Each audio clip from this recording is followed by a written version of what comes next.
आज पवित्र कार्तिक मासर शेष सोमवार अवसर में चलचंचल हो उठी बाबा धवलेश्वर पीठ पवित्र बड़ोसारे बड़सिंहार बेश दर्शन देउछंती बाबा धवलेश्वर। रात्र 4टारू पहड़ खोल 108 गरा कलश जल स्नान कर मंगल आरती एवं बाबा धवलेश्वर श्रद्धालु मानक बड़सिंहार बेश दर्शन देउछंती। सुरक्षा दुई जन अतिरिक्त एसपी समेत 2 जन मजिस्ट्रेट 100 पुलिस अधिकारी 15 प्लाटून पुलिस फोर्स मुतयन करा धवलेश्वर पीठर अधिक सूचना देउछंती आम प्रतिनिधि। बड़ ओषारे बड़ सिंहार बेश दर्शन देउछंती बाबा धवलेश्वर। आज पवित्र बड़ उपवासा उपलक्षे पवित्र धवलेश्वर पीठ बेस चलचंचल। मु कैमेरा पर्सन अनुरोध करी पीठर दृश्य लंबा धाड़ी दे भक्त श्रद्धालु माने आज बाबा को दर्शन करछंती। वर्ष जाक भक्तटीए यही दिन को अपेक्षा करथाए केतेबेले प्रभु पाखे आज दिन मुहूर्त पहुंचब प्रभु बड़ सिंहार बेश दर्शन देवे।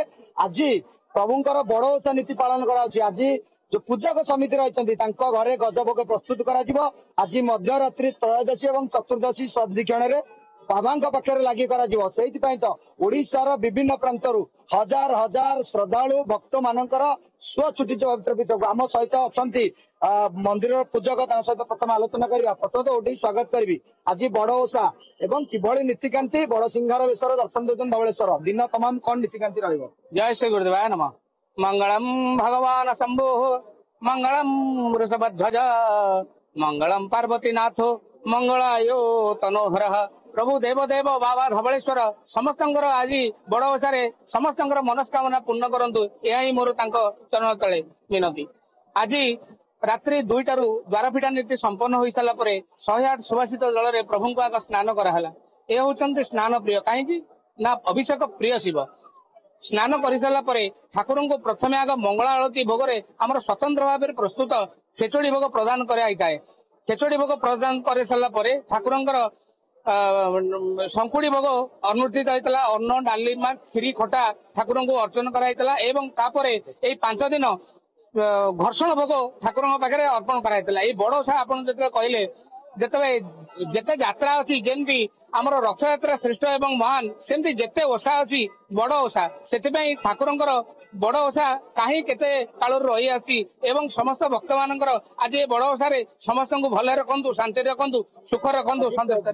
बड़ सिंहार बेश दर्शन देते आज तो ठाकुर दुर्लभ बेश आज प्रभु दर्शन दौरान जहाँ भी कहले बड़ सिंहार ये होती बड़ ठाकुर माने जस्य कृपा बले कृष्ण तुधा बलम जहाँ कृपार जस्य प्रभाव कृष्ण वृषस्तु शुक्ल माने कला बलद को जी धड़ा करते अकर्म कर्मदायक जहाँ कर्म न थाए से प्रभु प्रदान करती कहीं केउ कोण अनुकोण प्रभु पाखक लक्ष लक्ष भक्त छुटी आसुले लक्ष लक्ष भक्त छुटी आसुच्च समस्त से समय को अपेक्षा था। आज बड़ सिंहार बेश झील कहे बड़ सिंहार बेश बड़ ओषा ओडिया घर बड़ पर्व केवल धवलेश्वर पीठ दर्शन कले केते शांति बहुत भल लगिला बहुत खुशी लगिला दर्शन करके एते सकाळु आसी एते भीड़ रे दर्शन करबा केते विश्वास रखन धवलेश्वर ऊपर बहुत बहुत ना कौन कहे केते वर्ष धरी अपन धवलेश्वर पीठ आछंती जे कला बलदू धड़ा करथिले भक्तर ठाकुर धवलेश्वर कौन कहे ଆମେ 10 ବର୍ଷ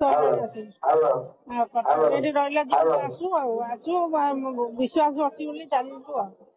निश्चित भाव विश्वास रही भक्त श्रद्धालु मान बेस उत्साह समय बढ़िया क्रम क्रमे धवलेश्वर पीठ भक्त श्रद्धालु मान संख्या बढ़ुची। जदि कहवा सुरक्षा दृष्टिकोण जेहेतु चारिपटे विस्तीर्ण महानदी मध्य भागे बाबा धवलेश्वर से सुरक्षा दृष्टिकोण ओड्राफ कहतु अग्निशम विभाग कहतु समस्त को नियोजित अन्य पक्षरे खोज कटक ग्रामांचल एसपी उपस्थित रही सुरक्षा को तदारख करछंती। 32 स्थान में सीसीटीवी व्यवस्था लगाई भीड़ को नियंत्रण करने भक्त श्रद्धालु माने लंबा धाड़ी आसी आज पवित्र बड़ ओषारे बड़ सिंहार बेश दर्शन होती। समस्त से समय अपेक्षा आज पूजक समिति पक्षर बड़ ओषार गजभोग प्रस्तुत कर आज मध्यरात्रि त्रयोदश एवं काली चतुर्दशर जो संदीक्षण रही बाबा पाखे प्रिय भोग गजभोग तरण लगी कर।